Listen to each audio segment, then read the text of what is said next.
Good afternoon. Today I'm going to be reviewing the MECEXP MS1001 yellow steel. This watch is available from mecexp.com for €286. The yellow steel version you're looking at is on the leather and nylon sailcloth strap. It's also available on a fluoro rubber strap. So firstly, let's look at the box that the watch comes in, and then I'll talk you through the specifications of the piece. So the watch comes in a watch box which is protected by this black cardboard outer sleeve you remove. And as you can see on the lid we have MECEXP and the brand emblem, hinge lid, and the interior of the watch box is fully upholstered with an aesthetically pleasing light grey velour fabric to a good standard. The watch sits on a padded pillow cushion which is also fully upholstered with grey velour fabric, and in the base we have a cutout for the padded pillow cushion and two ribbons to make it easier to pull out the base. And in the base we have a housing for the owner's instruction manual, which is a booklet and a ribbon beneath, so it makes it easy to withdraw. So very well thought through watch box, a very nice presentation. It's a thick owner's instruction manual booklet because it's translated into a plethora of foreign languages including English, clear and concise diagrams, and it's easy to follow, easy to understand the instructions of how to operate the watch. And lastly, one also gets this charging cable. So on one end we have MECEXP on the brushed satin finish, stainless steel, as you can see, engraved. And on the reverse we have two magnets and two terminals, a positive and a negative, for charging the watch, because the watch is rechargeable, powered by a lithium battery. And on the other end we have a USB plug. Now if you don't have a USB port available to charge the watch, you can pull off the plug and it has an iPhone plug, so you can either use an iPhone charger, alternatively a USB port. So MECEXP deserve credit for thinking this through. Some collectors might not have a USB port or they might not have an iPhone charger, so they've made the charging lead compatible with both. Right, so with regards to the specifications of the piece, we have a 36mm case width, we have a lug-to-lug measurement of 48mm, a thickness of 14.1mm, and a lug width of 22mm. The leather and nylon sailcloth strap tapers from 22mm at the lugs down to 20mm at the buckle and tang. And as you can see, the solid 316L grade stainless steel buckle and tang is a nice heavy gauge and signed with the MECEXP logo engraved to a good standard. No sharp edges, no burrs, and I like the fact it's brushed satin finish throughout with nice cutouts on the flanks to add interest to it. The leather and sailcloth strap is very stiff, but I think it's going to break in. It's genuine leather on the underside and nylon sailcloth weave on the top side with contrasting yellow stitching to match the yellow Arabic numerals on the watch, as you can see, and it looks very aesthetically pleasing. 22 to 20 is a nice taper. So we have two sapphire crystals, one for the hour and one for the minute side, and AR coating on the underside, which works very well, and we've got loomed indicators with arrowhead tips. So the watch weighs 87 grams, so despite being quite thick at 14.1, it's actually quite a light piece, and it's deceptive because you would expect it to be heavy, bearing in mind the case and the case back are solid 316L grade stainless steel. Brushed satin finish to the head of the piece throughout, as you can see, and it's also got milled horizontal stripes with matte bead blasted effects. So very well finished, no sharp edges, no burrs, doesn't have any sharp corners. The lugs also are very well deburred, and we've got holes in the lugs, so it's easy to remove the strap if you want to exchange the sailcloth strap for the fluoro rubber strap, for example, with the spring bar tool externally. So that's very good because it is a stiff strap. So comes with a 2-year warranty, which is very good because this is a low tier piece costing €286. So as I've detailed, it's powered by a rechargeable lithium battery, and the lithium battery drives two CNC motors. The two CNC motors drive the two lead screws. So if you look at the left hand sapphire crystal, you can see there's one lead screw which drives the hour marker, and if you look at the right sapphire crystal, there is another lead screw which drives the minute marker, and it also has a linear flyback function, and if you look at the front of the watch you can see it also has engraved flyback because it has that linear flyback complication, and I'll demonstrate what that means. So how does it work? Right, so in order to activate the LED backlight, you press the crown once. and it glows blue. As you can see, there are 3 LED backlights, which does a good job. We'll look at that in the dark when we do the Loom test. If you press the crown twice, it puts the watch into battery detection mode. So if you want to know how much charge is left on the rechargeable lithium battery, you press it twice. And you will now see that the hour marker changes to being a battery detector. So if you look closely at the 12, next to the lower 12 is the letter E. E denotes empty. And the number 10 at the top of the hour scale, there's a small letter F, which denotes full. So rather like a car's fuel gauge, E and F denotes empty and full. So if you press it twice, it gives an indication. So we're now at number 10 next to the F. So this is now fully charged. The lithium battery will last for 7 days of continuous use. And then it's on a timer, it will revert back to the time. So we're now reading the time. If you press the crown 4 times, it puts the watch into time setting mode. So 1, 2, 3, 4. And this is now the linear flyback, because as you can see, both of the markers, the minute and the hour marker, have moved back with a linear flyback complication. So they're now at 0. So to set the time, you rotate the crown clockwise and it moves the hour marker up on the lead screw. So I'm going to set it for 6:30. So we've now got the hour at 6. To lock it in at 6, you press the crown once. So we're now going to set the minutes. Rotating the crown will move up the minute marker up the lead screw, as you can see. So I'm going to move it up to 30 for 6:30. And it moves up quite steadily. Right, so we're now on 30. You press it again and that locks the time. So it flies back on the linear flyback, and now it's moved up. We've got the hour locked in at 6 and we've got the minute locked in at 6:30. So as you can see, it's easy to set the time. It's very intuitive, and pressing the crown 4 times, you rotate the crown clockwise first to set the hour marker, and then you press the crown and then rotate the crown again for the minutes, and then press it again and lock it in. So very easy to use. Right, so let's do a Loom test, and we'll also test the LED backlight. So as always, I'm going to use my 100 UV LED torch to charge it up to its absolute maximum. Now, bear in mind, this does have a blue LED backlight, so one doesn't, strictly speaking, need to have Loom on the Arabic numerals or the arrowheads, hour and minute markers, but the watch does have Luminova on it, so I want to test it. Right, so that's now fully charged, and you can see they have clearly used green C3, and this looks like C3 Super Luminova. And the Arabic numerals are fully loomed, and also the hour markers, and we can clearly see that it's 6:30.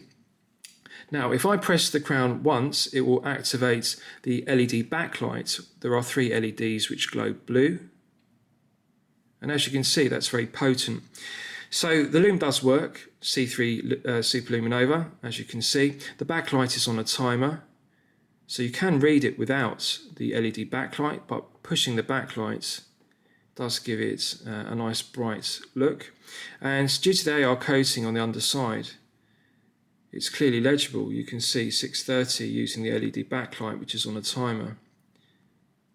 Excellent. I was surprised that it has C3 Super Luminova on the hour markers and the Arabic numerals. I thought they would just rely upon the LED backlight to read the time in the dark. But it's good to have both.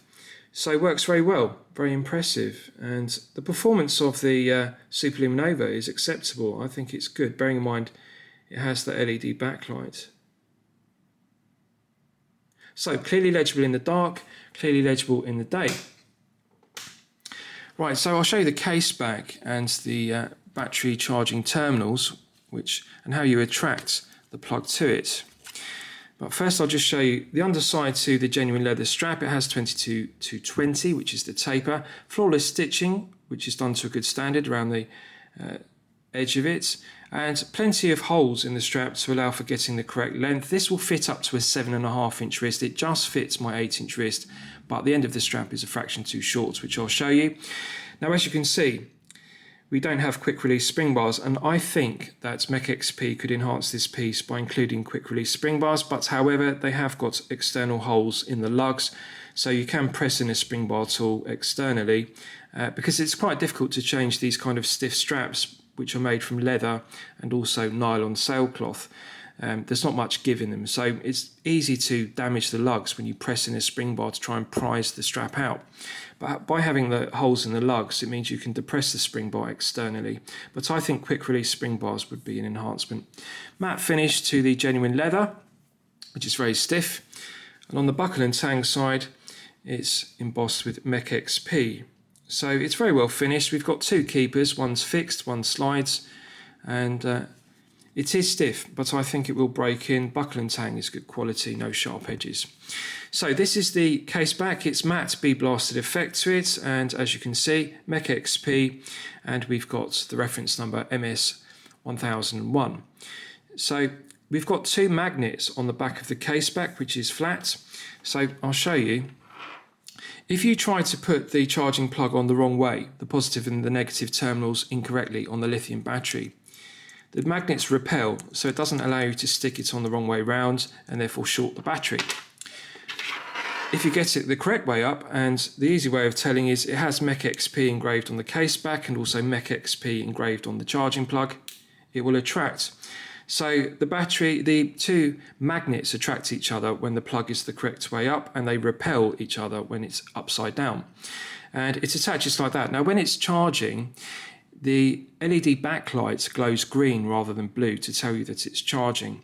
And I found that if you charge it for 8 hours continuously, it's now fully charged, and the battery detection test will confirm that, and then it will last for 7 days. So you only need to charge it for 1 day per week, 8 hours, and it will be fully charged for 7 days. So as you can see, it attracts very easily. It just snaps on with a nice positive magnetic attraction. And I like that. It's very innovative. I've never seen this on a watch before, and you cannot get it wrong. For example, if I try and put it on upside down, the magnets repel each other rather than attract.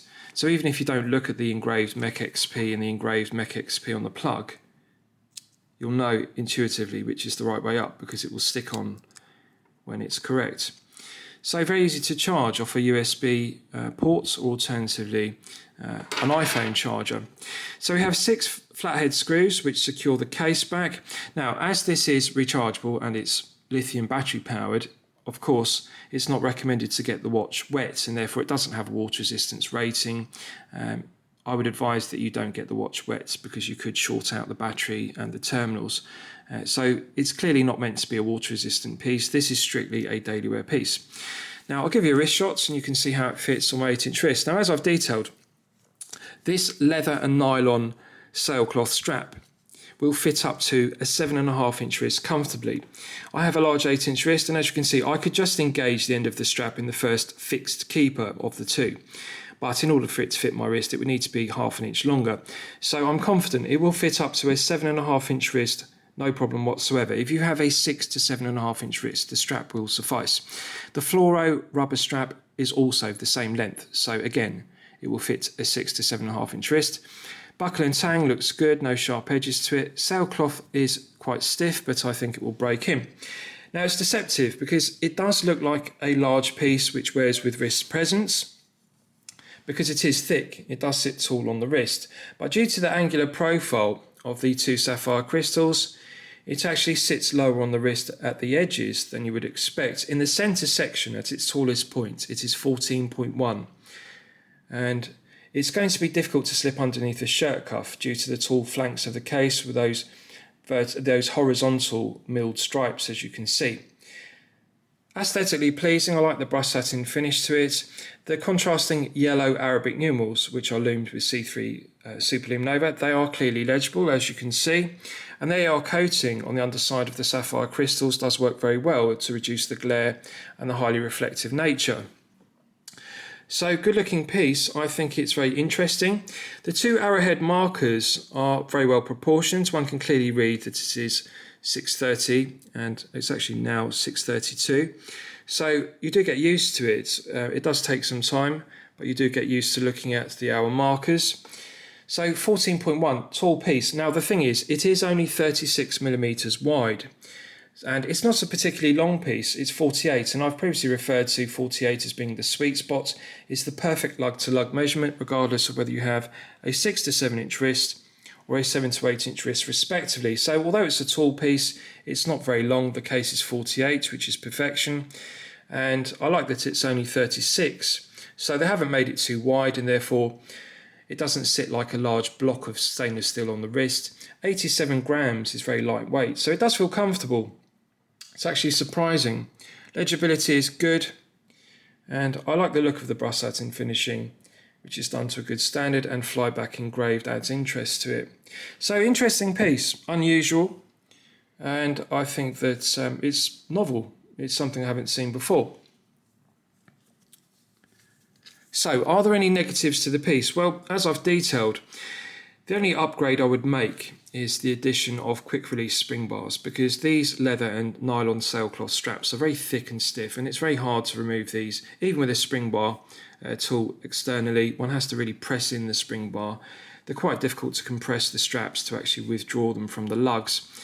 Easier with a fluoro rubber strap, because fluoro rubber compresses easier than this stiff leather and sailcloth. But having said that, everything else is good.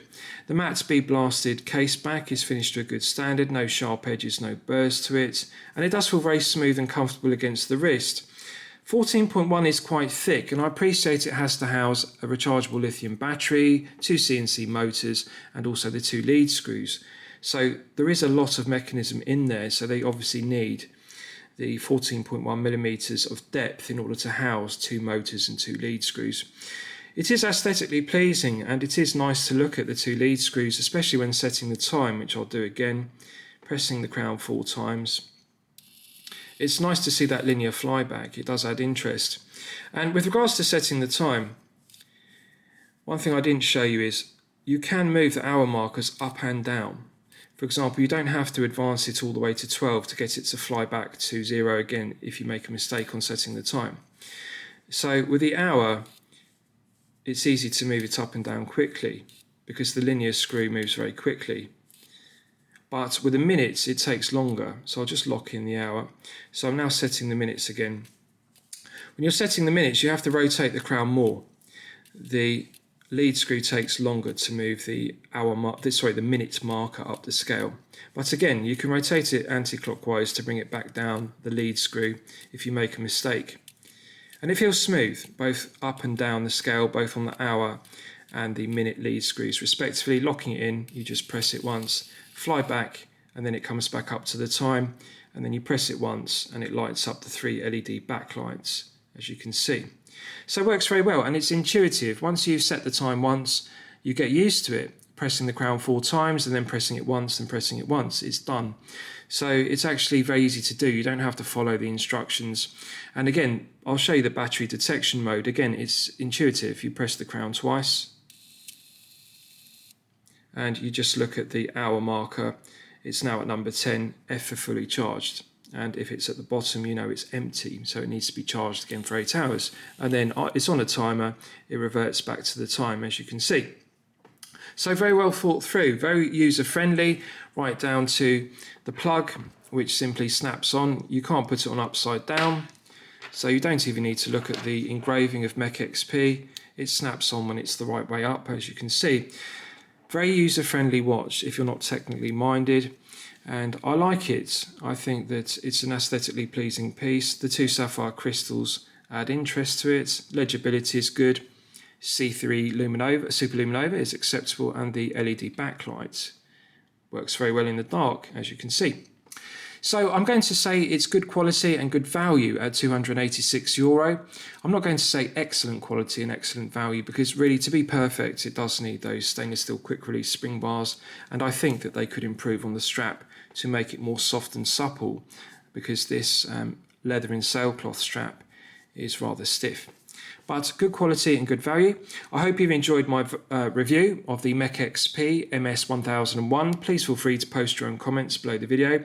Thank you for watching.